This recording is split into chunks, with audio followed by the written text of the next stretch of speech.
Hey guys, I hope you are having a wonderful day.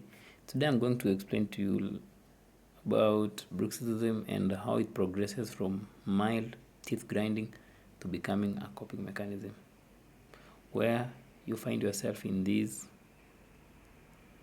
scenario where you want to stop your teeth clenching, you want to stop your teeth grinding, but you can't stop it like it's become uncontrollable.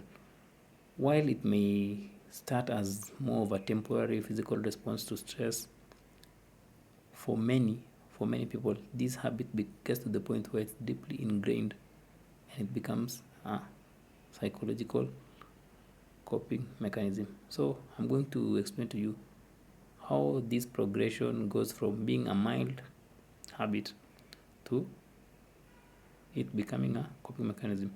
So we first have to understand the initial triggers of it, or the immediate relief of teeth grinding. So in the beginning, actually, teeth grinding or teeth clenching is more of the jaws or your teeth's way of releasing kind of this built up tension when the mind is in this state of heightened stress and anxiety. So when you are exposed to a state of heightened anxiety or emotional distress, your mind grinds or leads to you grinding your teeth as more of a way to discharge the excessive mental strain through like a physical outlet. It's the same thing as someone biting their nails when they're stressed. So it just starts that way, like just for the mind to release its tension. And at this stage, actually, this teeth grinding is more of an instinctive stress response. So it's not a consciously developed habit. Like you don't start it; it just starts as just a way to release the stress. Is, as I've said, the same example is sometimes you just bite your nails for 2 minutes and then move on to something else. That's the same thing with teeth grinding. It just happens to release the tension or the stress, and then you move on to something else.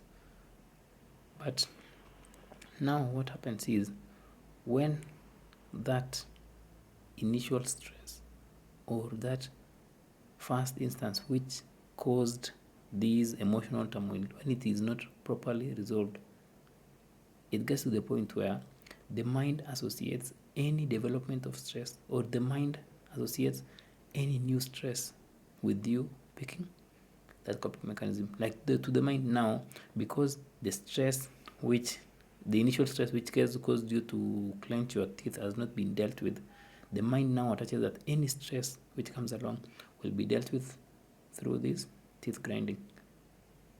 So it's more of a subconscious association where any kind of stress, any kind of anxiety, the mind goes to your favorite coping mechanism, or the coping mechanism which you've gotten used to. Now, and once your mind gets used to this coping mechanism, it gets used to it because it feels that it's keeping you safe. Like it's helping you cope with the stress and anxiety. So that's why sometimes you may be at work, being swamped up with a lot of work. Let's say your boss is bothering you or giving you tough assignments, or let's say your partner is, if you're in a relationship, your partner is bringing you a lot of stress. So that's why you may find yourself grinding your teeth, because your mind keeps turning to that coping mechanism of forcefully clenching your teeth whenever any stressful triggers or any stressful situation arises. I want you to think of it this way, like the deeper part of your mind convinces itself that grinding or clenching your teeth more of provides a temporary escape from the difficult thoughts, the difficult emotions, and the difficult sensations, and the difficult feelings. So it's like your mind is this overprotective friend who thinks that by restricting you from being emotionally vulnerable, which is it restricts you through jaw clenching or teeth grinding, it will shield you from further hurt. So it's more like, let's just keep this person this way so that this person will not get hurt. Of course, logically, you know that this habit is harmful to you because you have to go to the dentist every now and then because of broken teeth. it ruins your dental hair structure and a lot of things. But once the subconscious mind has become attached to that belief that this coping behavior is necessary for you to survive, or is necessary for you to, or it's necessary so that you can overcome the feelings of stress and anxiety, it will not just let it go, because it's become habitual and it's gotten used to it. That's why you may try to stop this habit consciously, but it's not really going away, because the emotional turmoil which is this mind is protecting you from is still there. So it's more of a loop where teeth grinding becomes a default coping strategy for stress and anxiety for you. So with each stressful episode, teeth grinding gets more and more hardwired as an automatic response. So now imagine you've been doing this for 10 years. Of course, it's now hardwired to the point where you can't really stop it. And the subconscious mind is more powerful than your conscious mind, because it's like this muscle which has developed over time. So what began as a temporary physiological stress outlet now turns out to be a deeply ingrained psychological response. It's the same thing as nail biting, smoking. You may start smoking because you are feeling stressed. Of course, at that moment when you're doing it, you feel a bit better. But after some time, your mind picks it up as something which you need, so that you cannot experience a lot of frustration or a lot of emotional discomfort.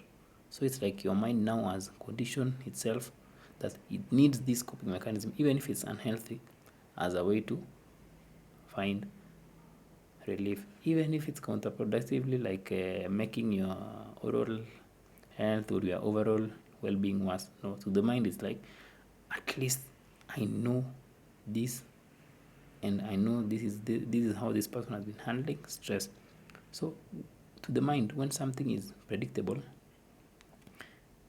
it's familiar, and when something is familiar, at least it knows what to expect. So the mind cannot just give you something which is new, because the unknown is kind of scary. That's why you may try all those things, like repeated dental visits, and you may be aware of the harm your clenching or teeth grinding is causing to you, but you're still unable to stop yourself from teeth grinding or teeth clenching, because it is serving you on a deeper level.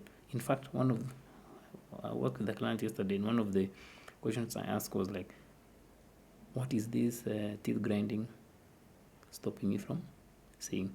Or a question like, when does it happen the most? You'll realize that it happens the most when you are stressed and anxious, and that's where the solution is. So dental visits are very important, because you've damaged your teeth, but investigating the psychological cause, or releasing these emotions which your mind is trying to protect you from seeing, is also the best way to go, as you will be able to find the root cause of the problem, or what led to this habit becoming a coping mechanism in the first place. So many people have different coping mechanisms. Some people, it can be nail biting, it can be toxic relationships, it can be daydreaming. So everyone has their own coping mechanism, depending on the initial stressor which caused, or which led to them picking that as a coping mechanism to release stress and feelings of anxiety.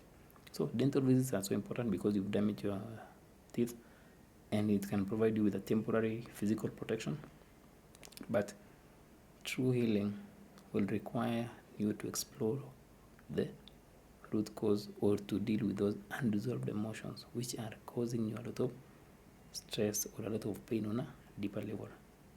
Hope you found that informative, guys. Feel free to ask me any questions. Until next time, have a wonderful day.